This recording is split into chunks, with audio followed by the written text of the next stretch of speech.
Dios les bendiga, buenos días. Hace muchos años compré mi primer carro. Era un Volkswagen y era del mismo año en que yo nací. Por eso le tomé mucho cariño. Aún para cuando yo lo compré, pues ya era un carro viejo, porque aunque yo no era tan viejo, el carro sí, yo tenía 20 y tantos años. Y el carro, pues la verdad es que ya estaba abandonado en la calle. Lo compré porque me era muy necesario, pero se descomponía. Y un día de plano, pues no tenía ni dinero ni conocimientos para arreglarlo, lo dejé parado. Y pasaron meses y el carro ahí se quedó, hasta que de pronto llegó un buen amigo a visitarme.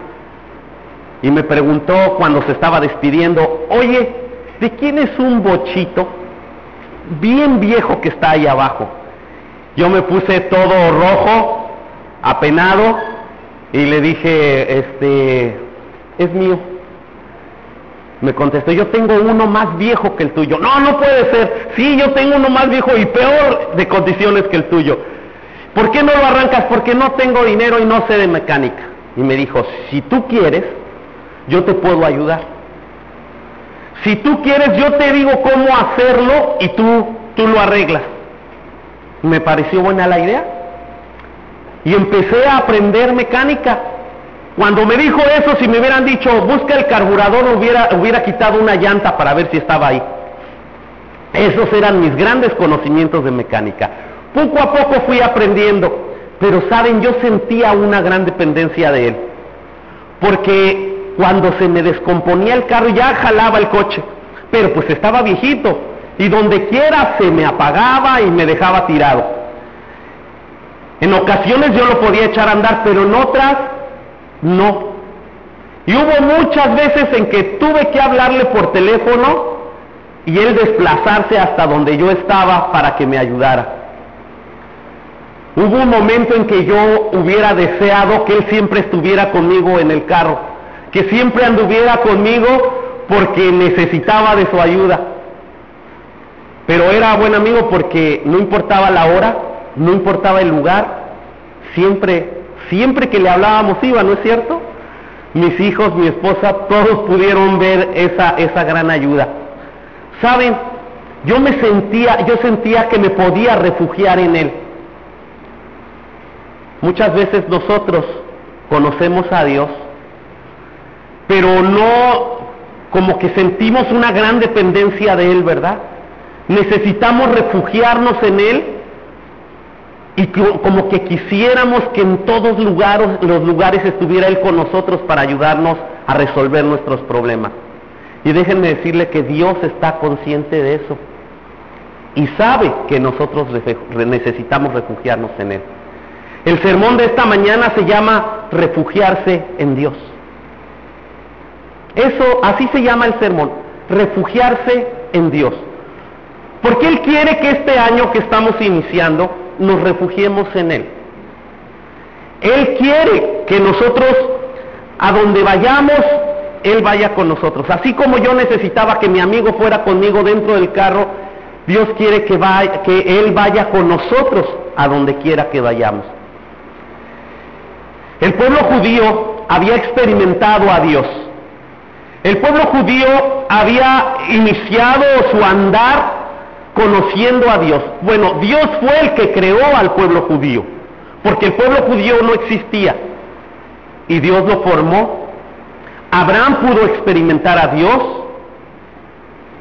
y todos los patriarcas pudieron experimentar a Dios, mas sin embargo era una relación muy personal y cada vez se alejaban de Él. Entonces Dios, una vez que sacó al pueblo de Egipto, le dijo: les voy a mandar que ustedes hagan un tabernáculo. Vamos a ir a Éxodo, al libro de Éxodo, en el capítulo 25 y el versículo 8. Los que no conocen mucho de la Biblia, no se preocupen, yo les digo, está en el Antiguo Testamento y es el segundo libro de la Biblia. Está Génesis y después está Éxodo. Éxodo 25, el versículo 8, dice así: y harán un santuario para mí y habitaré en medio de ellos. Vamos a orar. Bendito Dios, en el nombre de Jesús esta mañana queremos ponernos en tus manos. Queremos decirte que dependemos de ti. Queremos decirte que te necesitamos y que solos nos sentimos en peligro, Señor. Por eso, como niños, como pequeñitos, queremos refugiarnos en ti, Señor. Queremos refugiarnos en tus manos y queremos sentirnos seguros en tus manos, Dios. Nos ponemos en tus manos, Padre, y háblanos a nuestro corazón esta mañana. Te lo pedimos en el nombre de Jesucristo. Amén.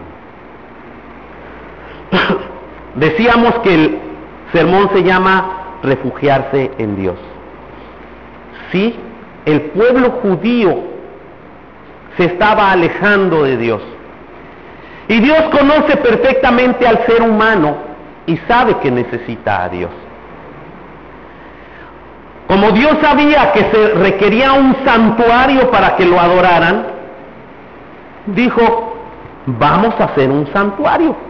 Y entonces le indicó al pueblo judío, harán un santuario para mí y habitaré en medio de ustedes.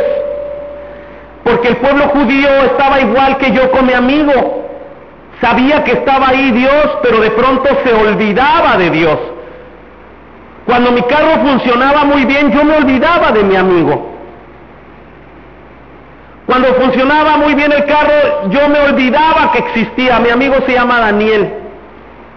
Y perdón por lo que voy a decir, pero ha sido un amigo leal y creo que es el amigo que más he sentido leal en mi vida. Y no nomás porque me arreglaba el carro, sino por muchas otras cosas. Pero cuando yo iba y funcionaba muy bien el carro, me olvidaba de Daniel. Pero cuando fallaba, sentía la gran necesidad de que él estuviera conmigo. Los seres humanos somos así.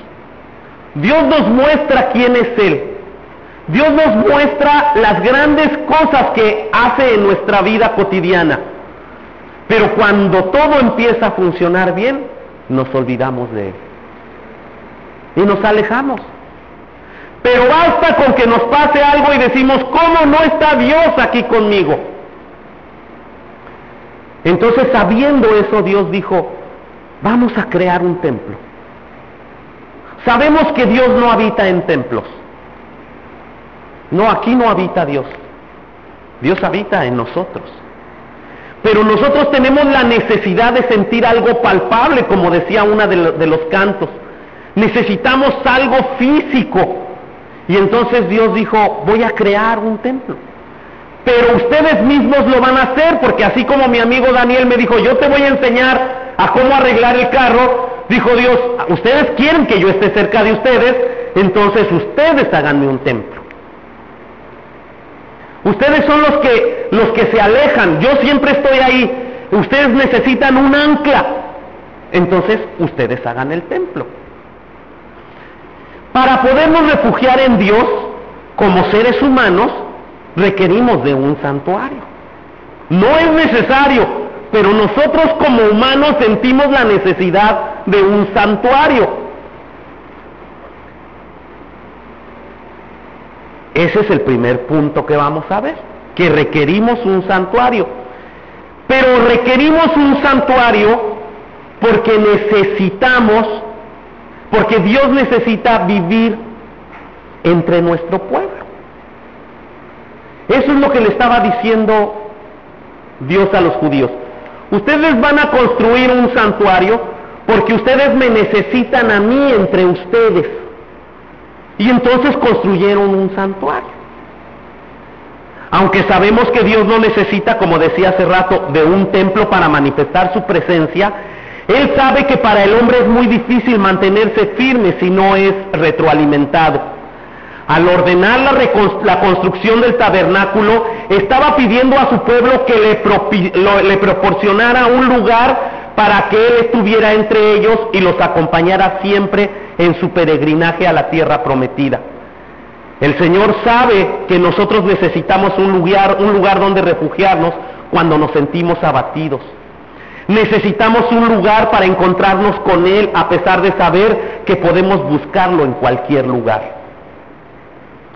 El pueblo judío había salido de Egipto, iba caminando hacia la tierra prometida. No podía tener un templo como este, porque se imaginan cada rato tirarlo y volverlo a construir.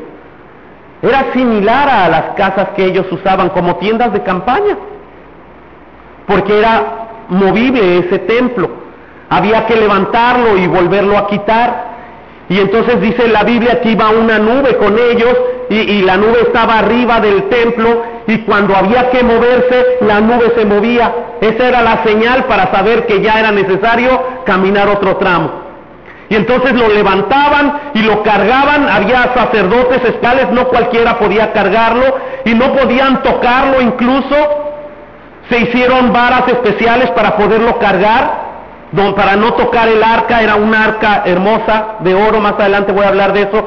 Y entonces había 4 sacerdotes que lo llevaban cargando, uno aquí, otro enfrente, otro del otro lado, y así iban caminando, pero no podían tocar el arca. Y donde la nube se paraba, otra vez ahí se detenían y volvían a montar otra vez todo el asunto.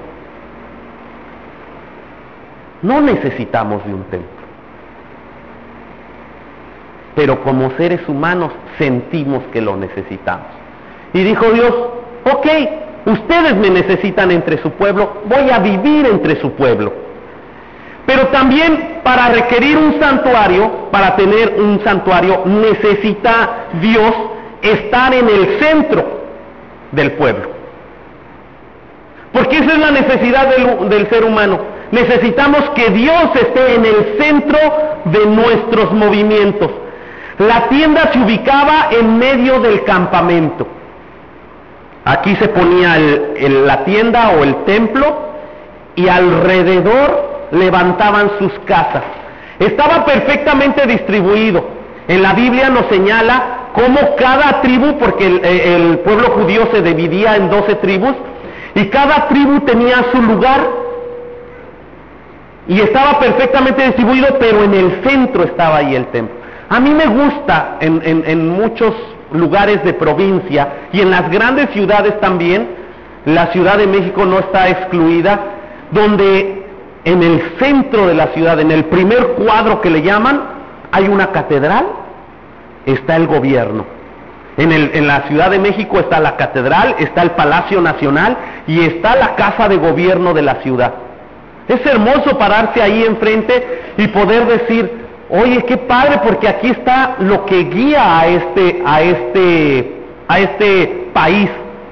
Dios, el gobierno humano a nivel nacional y el gobierno humano a nivel local. Qué bonito es eso, ¿verdad? Pero desgraciadamente nos desviamos. Esa era la principal idea de Dios, que estuviera en el centro. Era el lugar de los sacrificios y el centro de la celebración de las fiestas. Dios quiere estar accesible para todos porque quiere ser el centro de la vida religiosa, moral y social. Quiere que no olvidemos que en todos los aspectos de la vida del hombre Él tiene influencia y que no hay obstáculos para poder acercarnos a Él.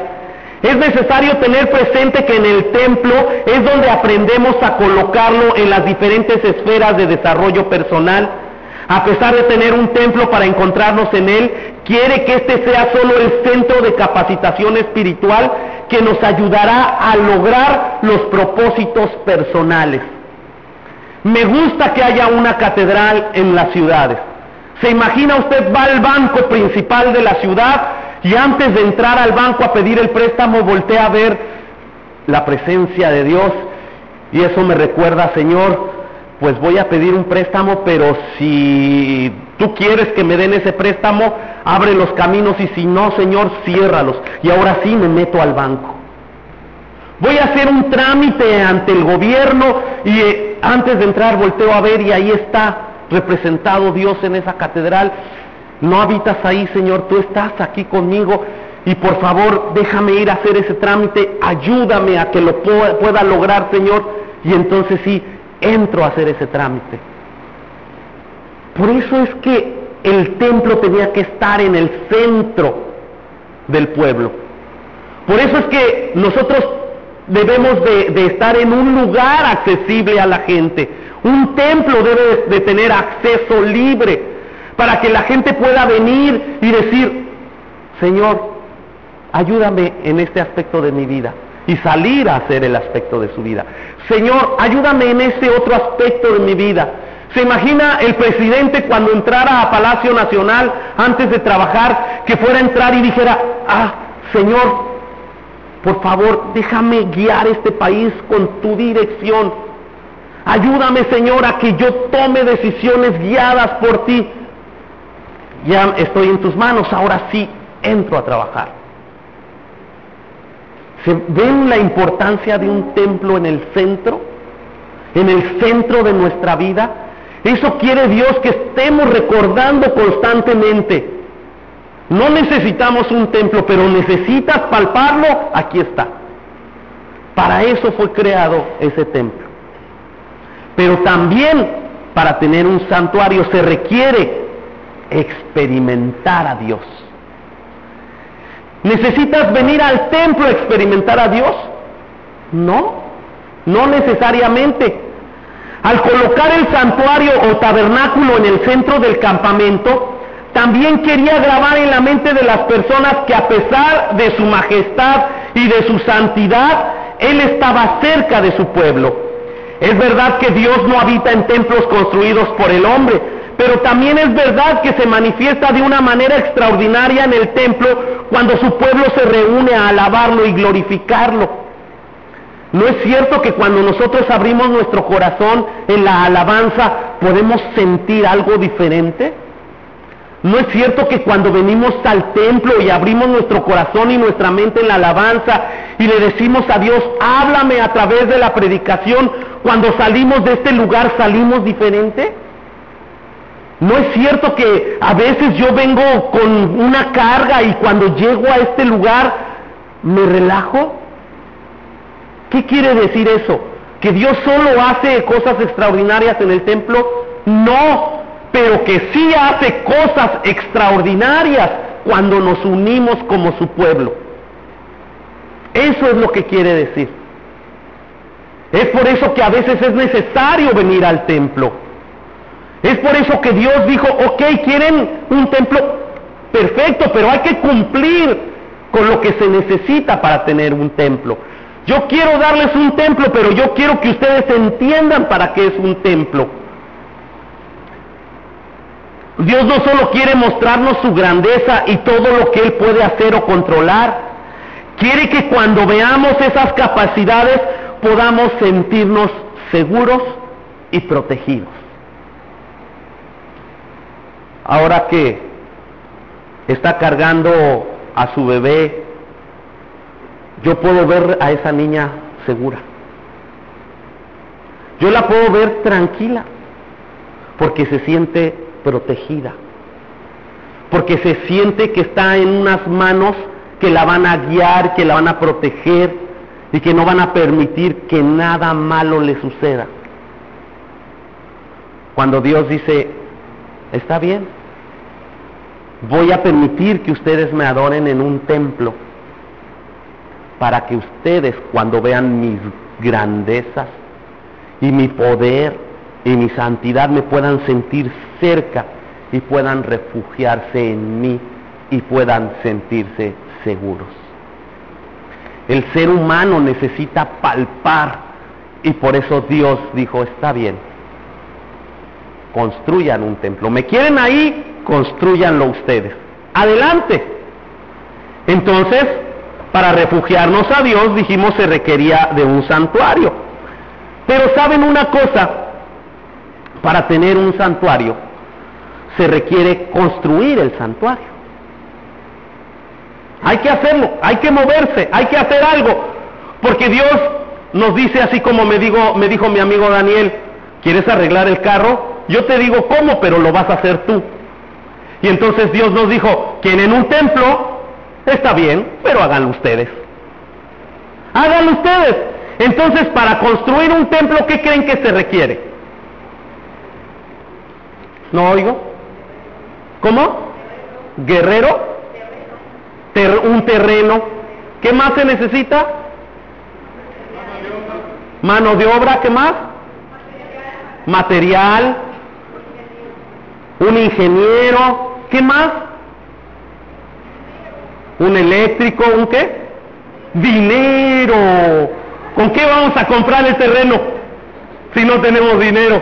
Pues sí se requiere el terreno, pero si nos vamos a meter a un parque nos van a correr como a algunos, ¿verdad? Los corrieron. Entonces se requieren ofrendas. Fíjense, dice en Éxodo, vamos a brincarle un poquito hasta el capítulo 35.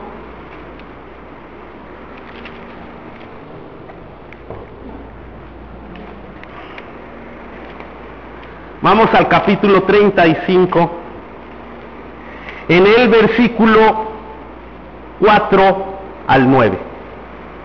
Los versículos del 4 al 9. Dice así: habló Moisés a toda la congregación de los hijos de Israel diciendo: esto es lo que Jehová ha mandado. Tomad de entre vosotros ofrenda para Jehová. Todo generoso de corazón la traerá a Jehová: oro, plata, bronce, azul, púrpura, carmesí, lino fino, pelo de cabras, pieles de carneros teñidas de rojo, pieles de tejones, madera de acacia, aceite para el alumbrado, especias para el aceite de la unción y para el incienso aromático, y piedras de onis y piedras de engaste para el efod y para el pectoral. Se requieren ofrendas. Es importante señalar que Dios no nos exige dar. Así, Dios no nos exige dar. Dice aquí: todo generoso de corazón traerá. Y cuando está hablando de todo generoso de corazón, está hablando de una persona que está convencida y agradecida con Dios. Entonces tampoco nos está ofreciendo un trueque de cambiarnos ofrendas por bendiciones. En ningún lado dice: a ver, traigan ofrendas, ¿cuánto vale su bendición? Ah, tan poquito vale su bendición. No, no dice eso. ¿Han oído cosas como estas? Hay lugares, ¿verdad?, donde dice: ¿cuánto vale su bendición? Traiga esa ofrenda. En ningún lado dice que Dios hace trueque de ofrendas por bendiciones. Eso está equivocado. Lo que el Señor está pidiendo son ofrendas voluntarias, de las que nacen del corazón por amor y gratitud. Y todos los que hemos experimentado a Dios deberíamos de tener gratitud. Para el Señor es importante darnos la oportunidad de dar algo, pues también quiere que el hombre experimente la emoción de poder compartir lo que tiene. Ahora, hay una pregunta que muchísima gente se hace: ¿y para qué quieren el dinero? Claro, es importante saber para qué se quiere el dinero. Cuando nosotros vamos a un hospital privado tenemos que pagar por esa consulta, porque ese hospital privado necesita hacer gastos, porque genera gastos el que un hospital esté funcionando. Cuando nosotros vamos con un psicólogo tenemos que pagar, porque el hecho de que el psicólogo trabaje le genera gastos. Mucha gente no entiende de dónde entonces sale el dinero para que una iglesia funcione. Se necesita dinero para que una iglesia funcione. Se necesita en nuestro caso pagar una renta. Se necesita en nuestro caso pagar quien haga la limpieza. Se necesita pagar gastos de papelería. ¿Han visto los boletines que les damos para que hagan anotaciones que hoy no tienen, por cierto? ¿sí? Bueno, eso genera un gasto. Y genera gasto también el trasladarse para hacer trámites o para hacer negociaciones. Cuando el pastor va a su casa a darle un curso, también genera gastos en gasolina. Cuando el pastor le habla por teléfono, también genera un gasto en el teléfono. A mí me ha llegado a veces un mensajito al celular: pastor, márqueme a mi celular porque yo no tengo crédito. Genera un gasto el hablar al celular. Y si usted no puede hacer un gasto para hablarle al pastor, entonces ¿cómo el pastor sí puede hacer un gasto para hablarle a usted? Genera gastos. Pero luego la gente también se preocupa, bueno, no se preocupa, sino señala, y a veces dice: pero se le da un sueldo al pastor. ¿Sí? También es para darle un sueldo al pastor, porque así como usted trabaja, el pastor también trabaja. Porque así como usted tiene gastos en su casa, el pastor también tiene gastos en su casa. Así como usted tiene que mantener una familia, el pastor también tiene que mantener una familia. Así como usted quiere crecer en su trabajo y lograr mayores puestos y lograr mejor economía, el pastor también, porque es ser humano, igual que usted. Y eso no lo digo yo, que la iglesia tiene que darle al pastor, o no darle, sino pagarle un sueldo, porque la iglesia no es del pastor, es de Dios. Queremos un templo, necesitamos algo físico, pero también necesitamos a un pastor. Y fíjense, vamos a darle un brinquito aquí mismo en el capítulo 35 al versículo 19. Las vestiduras del servicio para ministrar en el santuario, las sagradas vestiduras de Aarón, el sacerdote, y las vestiduras de sus hijos para servir en el sacerdocio. Si usted se fija, arribita hay un título que dice la obra del tabernáculo. Y está diciendo qué es lo que hay que hacer para tener ese templo y para qué se van a usar las ofrendas que se van a llevar. Y dice que se van a usar para las vestiduras del servicio para ministrar en el santuario. Se van a usar para las sagradas vestiduras de Aarón. Aquí podríamos cambiarle para las sagradas vestiduras de Arturo. Y las de sus hijos. No se trata de que usted nos vista. No se trata de que usted nos dé todo lo que necesitamos. Se trata de que se pague un sueldo al pastor y ya. ¿A usted le gustaría que el pastor viniera aquí con una ropa desagradable? ¿A usted le gustaría que el pastor trajera los zapatos rotos? ¿A usted le gustaría que el pastor tuviera una presencia desagradable y que cuando usted trajera a un invitado le diera pena presentar al pastor? ¿Verdad que no nos gustaría eso? Entonces el pastor necesita también un sueldo, y la Biblia también dice que el obrero es digno de su salario. Entonces, no hagamos especulaciones en el sentido de que es que todas las ofrendas se le van al pastor. No, para eso hay una persona que administra el dinero y que hace esa separación, y que esa persona, quincena a quincena, yo no sé si tiene artritis ya esa persona, de que se voltea los dedos así, porque a veces hace magia y me paga un sueldo en nombre de todos ustedes, ¿verdad? Entonces, el pastor no administra el dinero. Hay un administrador de esta iglesia que administra ese dinero, y al pastor solamente le paga su sueldo. ¿Ok? Pero se requiere eso. Si queremos un templo, si queremos un santuario, necesitamos pagar para tenerlo. Porque dice Dios, no lo necesitan, aquí estoy, pero ustedes se van a alejar y ustedes sienten que lo necesitan, aquí está el templo, háganlo ustedes. Yo les voy a decir cómo lo hagan, pero háganlo ustedes.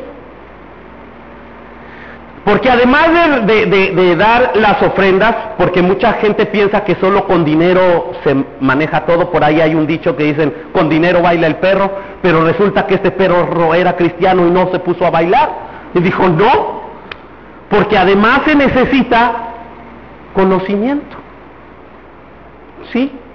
Se requiere de conocimiento. Fíjense, dice aquí mismo en el 35, el versículo 10, todo sabio de corazón de entre vosotros vendrá y hará todas las cosas que Jehová ha mandado.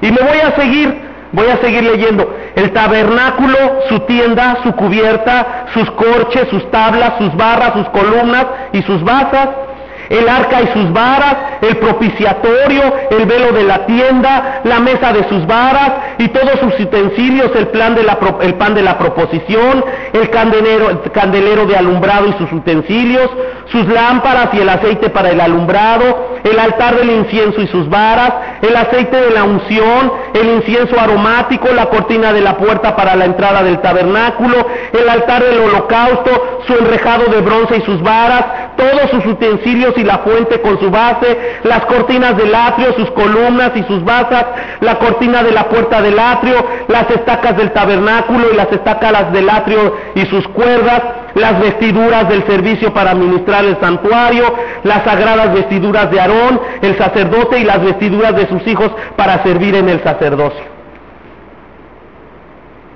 Todo eso se necesitaba. Si lo traemos a nuestro tiempo, podríamos decir, como dijimos hace rato, bueno, necesitamos dinero, pero también necesitamos un terreno, pero ¿saben qué? Para comprar ese terreno necesitamos alguien que conozca, alguien que tenga experiencia en compra-venta de terrenos para que no nos lleven al baile. ¿Cuánta gente ha comprado terrenos y resulta que al que le pagó no era el dueño? Entonces, si yo voy, me llevan al baile rápido. Nunca he comprado un terreno, una casa, ni nada de eso, no sé qué se tiene que hacer. Si usted ha comprado y ha vendido terrenos, usted puede ser un instrumento de Dios, porque usted tiene conocimiento. Aunque aquí se refiere a quien es sabio de corazón, es quien está agradecido con el Señor y fabrica utensilios para el tabernáculo, también podemos observar que para realizar estos utensilios era necesario tener ciertos conocimientos que no cualquiera tenía. Porque está hablando de crear utensilios de oro y que había que hacerlos con martillo. No era fundición como ahora que hacen un molde y meten el oro y lo ponen a girar, una centrífuga, y entonces toma la forma, se enfría, lo sacan y ya está la figurita. No, en aquel entonces era golpe tras golpe, artesanal totalmente, se necesitaba un conocimiento especial, no cualquiera podía hacerlo. En la iglesia se necesita gente con criterio y con capacidad para realizar determinados trabajos que no cualquiera puede realizar. Quizá muchos piensan que no tienen capacidad para ponerla al servicio del Señor, pero quizá en el ramo que te desempeñes tienes más conocimiento que otros y esa ventaja quiere usarla Dios.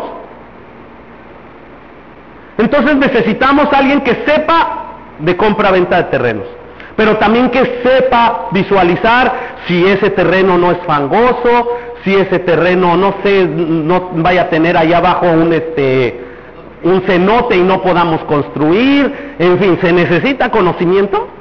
Sí, ¿verdad? Por eso las grandes empresas contratan gente especializada para saber si les recomienda comprar ese terreno o no.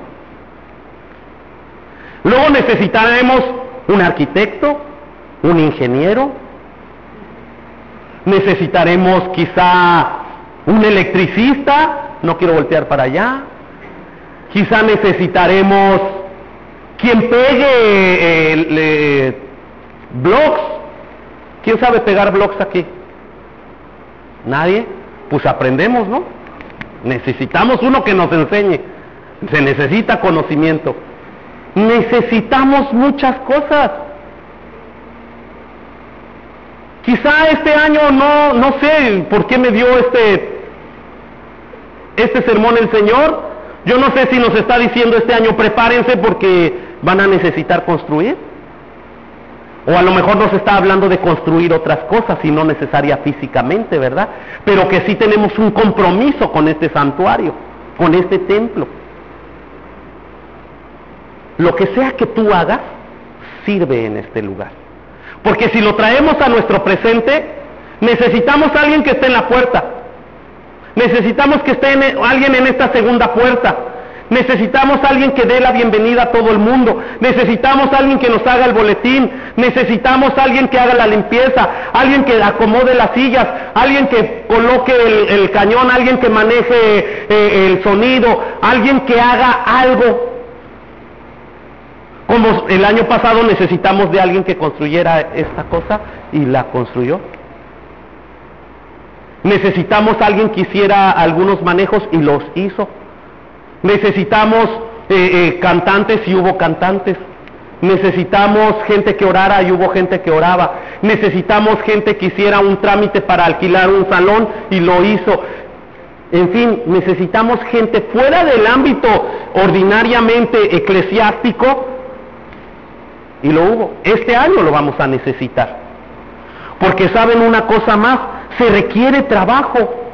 No solamente el conocimiento, sino también se requiere el trabajo. Aquí mismo en Éxodo 35, vamos a ver los versículos 25 y 26. Dice, además todas las mujeres sabias de corazón hilaban con sus manos y traían lo que habían hilado, azul púrpura, carmesí o lino fino. Así como una empresa necesita contratar personal para diferentes funciones, en la iglesia se necesita cubrir necesidades. Cada uno de nosotros tenemos capacidades que el mismo Señor nos ha dado, y así como ponemos empeño en nuestro trabajo secular, o sea, en nuestro trabajo ordinario, también nos está pidiendo Dios que lo pongamos a su servicio. Los que ya estamos en la iglesia necesitamos servirnos unos a otros, pero Dios no quiere que nos quedemos como estamos ahora. Quiere que sirvamos a otros, que seamos instrumentos partícipes en el trabajo para que más personas puedan refugiarse en Él. Volteemos a ver cuántas sillas hay acá vacías, cuántas acá, cuántas en el centro. Le digo una cosa, Dios nos está diciendo, requiero de su trabajo para que muy pronto estas sillas estén llenas. Requiero de tu trabajo, porque así como tú te estás refugiando en mí, dice Dios, hay personas que necesitan refugiarse también, pero necesito que tú seas el instrumento para ello, porque ya tienen casi todo. ¿Qué nos haría falta para seguir funcionando? Quizá ya son cosas extras, pero lo que hace falta es más gente, porque Dios quiere bendecir a más gente. No porque queramos ser una iglesiota, no, porque después de aquí podríamos abrir otras. Recordemos, bueno, hasta el último domingo se los digo, tenemos que abrir otras, no para hacer una iglesiota, sino para hacer o propiciar que de aquí salgan otras iglesias hacia otros lados. Esa es la visión de Dios. Nosotros llegamos aquí a hacer esta iglesia porque salimos de otra iglesia, y a su vez habíamos salido de otra iglesia. Tendrá que salir otra iglesia de aquí, no una, más iglesias, porque hay gente allá afuera que está necesitando refugiarse en Dios. Y entonces, si Él ya nos dio la oportunidad, tenemos que darle la oportunidad a otros, ¿verdad? Bueno, pues vamos a ver el tercer punto. Si ya tenemos un templo, si ya tenemos un lugar donde nos sentimos seguros con Dios, gracias, muchas gracias.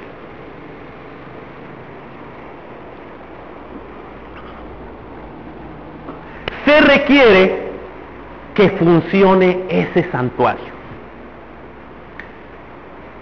A mí me da mucha lástima cuando voy al Parque de las Palapas ver un edificio muy grande que está estando yo así parado al lado derecho, se puede decir hacia el norte del Parque de las Palapas, un edificio muy grande que fue un cine. Yo nunca lo vi funcionando,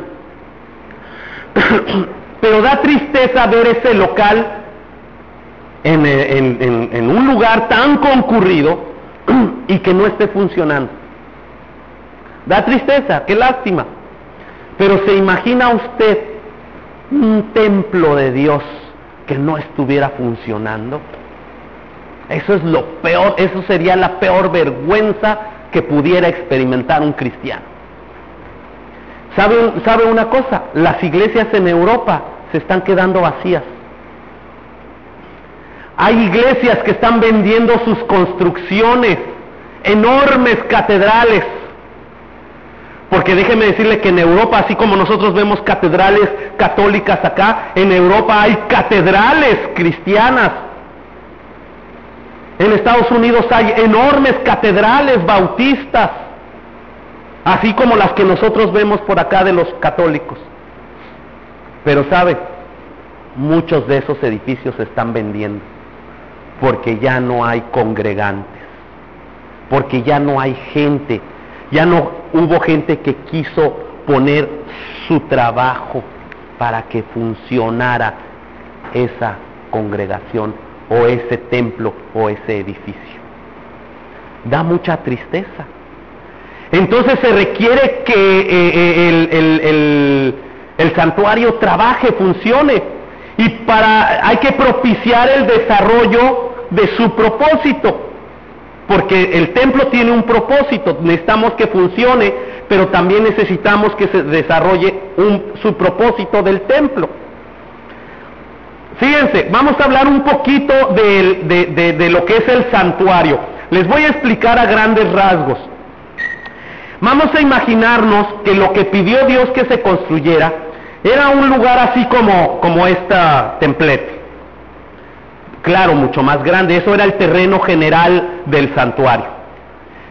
En la entrada, aquí era la entrada, y había un lugar donde se hacían los sacrificios, el altar del sacrificio.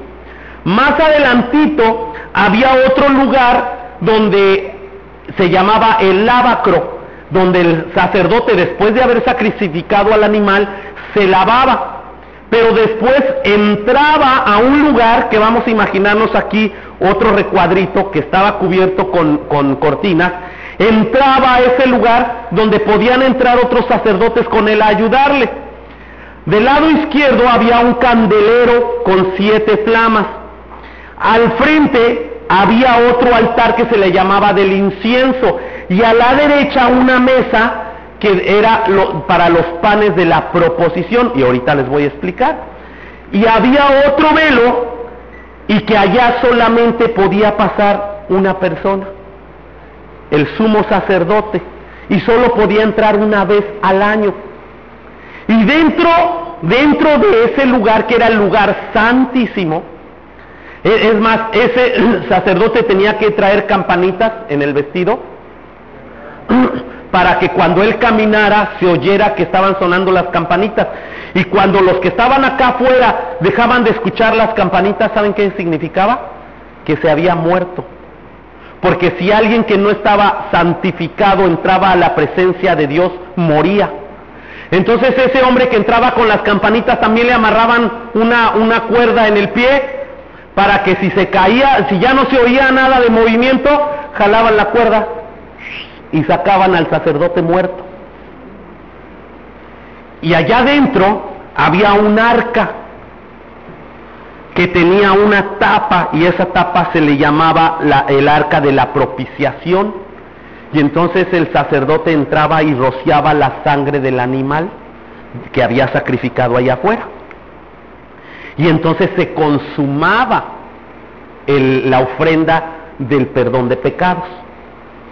Ahorita van a ver por qué les estoy explicando todo esto. Porque todos esos elementos tienen un significado que, si lo traemos al Nuevo Testamento, nos habla de cosas. Y nos va a hablar de algo en nuestro presente, para nuestra vida como iglesia. La cubierta del arca del pacto, ahora empecé por la entrada, ahora nos vamos hasta adentro, a donde solo un sacerdote podía entrar, donde estaba el arca que tenía una cubierta. Esa cubierta se le denominaba propiciatorio. Lo que esta palabra significa es una acción agradable a Dios. En ese lugar es donde se consumaba el ritual para el perdón de los pecados. El arca contenía las tablas de la ley mismas que recordaban al pueblo judío que no se puede adorar a Dios sin cumplir su voluntad. La iglesia tiene el propósito de desarrollar actividades agradables a Dios, donde basados en la Biblia, que es la palabra de Dios, podamos enseñar a la gente que no se puede vivir en comunión con Dios si no se busca el perdón de sus pecados, y que tiene que vivir bajo los parámetros y los planes del Señor. Necesitamos ser el instrumento de Dios. Dice que allí adentro de esa arca estaban las tablas de los 10 mandamientos. El Señor dentro de este templo tiene su palabra. Y si nosotros tenemos la palabra de Dios es nuestra, no podemos dejarla encerrada ahí. Tenemos que sacarla y entonces dar el mensaje a la gente que no conoce de Dios. ¿Quieres un templo donde tú te sientas seguro? Perfecto. Dice Dios, adelante. ¿Me quieres en medio de tu pueblo? Ok, ahí voy a estar. Pero necesitas hacer algo y necesitas no solamente quedártelo para ti, para que tú te sientas bien. Necesitas compartirlo con otros, porque eso que tú tienes es muy valioso. ¿Saben que el arca de la propiciación tenía unos ángeles y tenía muchos elementos, todo de oro? Y se lo estoy dejando en suspenso para que lea estos capítulos de Éxodo, que usted lea y para que vea cómo estaba construido, cómo todo estaba perfectamente definido. Dios dio las medidas exactas de todo cómo debía de medirse, las cortinas cómo debían de ser, la vestimenta de Aarón, todo lo dio exactamente como se debería de hacer. Porque es algo muy valioso. Este templo, este lugar es valioso. Entonces necesitamos que desarrolle su propósito. No podemos dejar que esto sea solo un edificio bonito. Tenemos que hacer algo para que sea algo más que el venir el domingo a sentirnos tranquilos. Tenemos que poner a trabajar y desarrollar ese propósito. Pero además tenemos que propiciar el acercamiento a Dios de las personas, porque ese es el gran propósito.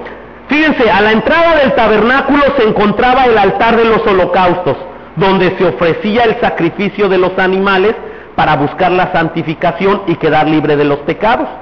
Más adelante se encontraba el lavacro, donde los sacerdotes se lavaban antes de oficiar en las cosas sagradas. Recuerdan que les dije, uno entraba y se encontraba con el altar del holocausto. Vamos a pensar que era así como un lugar donde nosotros ahora asamos carne. Algo muy similar, porque era para eso. A Dios le gusta la carne asada, entonces le hacían su carnita asada. Y luego más adelante estaba el lavacro, donde se lavaban las manos. Todo esto representa que el templo tiene la función de enseñar que Jesucristo derramó su sangre para santificarnos y para limpiarnos de los pecados, y que es necesario purificarse, pues de otra manera la persona no verá a Dios. Quien se acerca a Dios se limpia en el lavamiento del agua, que es la palabra, y se renueva a través de la obra del Espíritu Santo. Se nos hace muy pesado cuando leemos del arca y todo eso, pero todo eso tiene un significado. Y cuando nosotros solamente lo vemos como en el Antiguo Testamento, no le vamos a encontrar mucho sentido y nos vamos a preguntar, ¿y para qué? Pero todo eso estaba apuntando a cuando viniera Jesús. Por eso los que cuando les explicaban a los judíos de quién era Jesús y todo lo que representaba, por eso muchos creyeron. Porque entendían perfectamente ese lenguaje, porque lo hacían y lo repetían una y otra vez cada año. Pero saben una cosa, para que el santuario funcione, también necesitamos propiciar la adoración a Dios. Hablábamos del lugar santo, donde del lado izquierdo estaba el candelero, donde enfrente estaba el altar del incienso, y del lado derecho estaba la mesa de los panes. ¿Sabe que todo eso era de oro? Era la mesa de los panes y el altar del incienso eran de madera, pero de una madera excelente, y estaba recubierta de oro. ¿Qué significaba eso? El altar del incienso significan las oraciones. La mesa de los panes de la propiciación debía de tener 12 panes, porque esos panes eran 12 porque representaban a las 12 tribus de Israel, y significaba que cada tribu había llevado un pan como reconocimiento que Dios era el que les había provisto del pan, y que además ahora el fruto de su trabajo se lo ofrecían a Dios. Eso representaba. Y luego la lámpara o el candelero de 12 picos también representaba a las 12 tribus de Israel.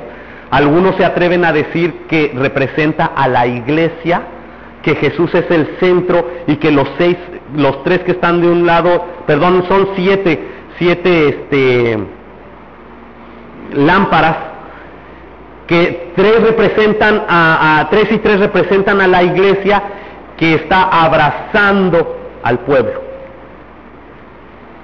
Yo no lo puedo confirmar, hay algunos que lo dicen así, pero lo que sí representa el candelero es que el pueblo judío era luz para el resto de los pueblos. Eso es lo que significa. Lo que significa para nosotros es que nosotros somos el pueblo de Dios, y que nosotros debemos empezar nosotros a adorar a Dios en este templo con oraciones, porque es una manera de adorar a Dios, la oración. Otra manera de adorar a Dios es reconocer, como las tribus, que Dios es el que nos ha dado las capacidades y nos ha abierto las puertas para poder tener un sustento en nuestra vida. Y el pan significa que nosotros vamos a traer una ofrenda a Dios con un corazón alegre, con un corazón agradecido con Dios, no por necesidad, como dice el apóstol Pablo, porque Dios ama al dador alegre. O sea que si usted va a dar su ofrenda a la fuerza, mejor no la dé, porque usted va a ofender a Dios si usted da una ofrenda a la fuerza. ¿Usted quiere agradar a Dios?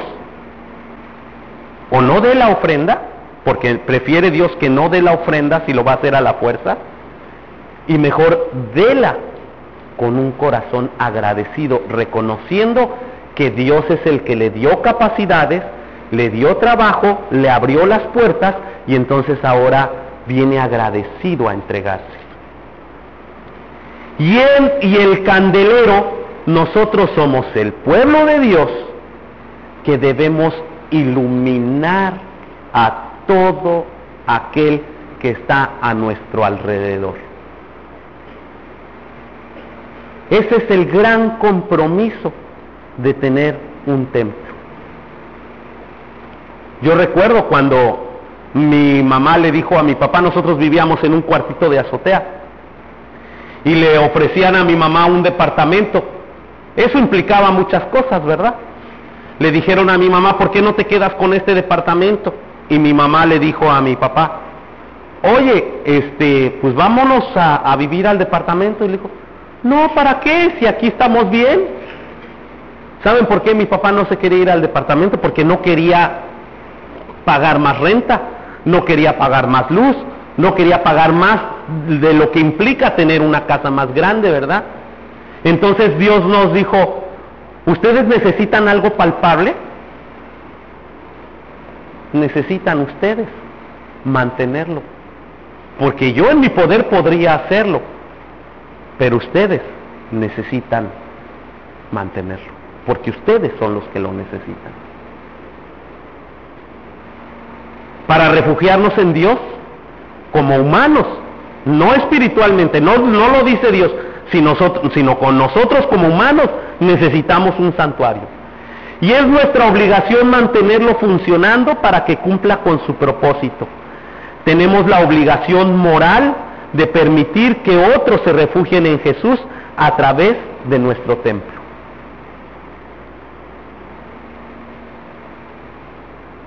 Piensa en qué área esta mañana el Señor te está hablando. ¿Qué sabes hacer?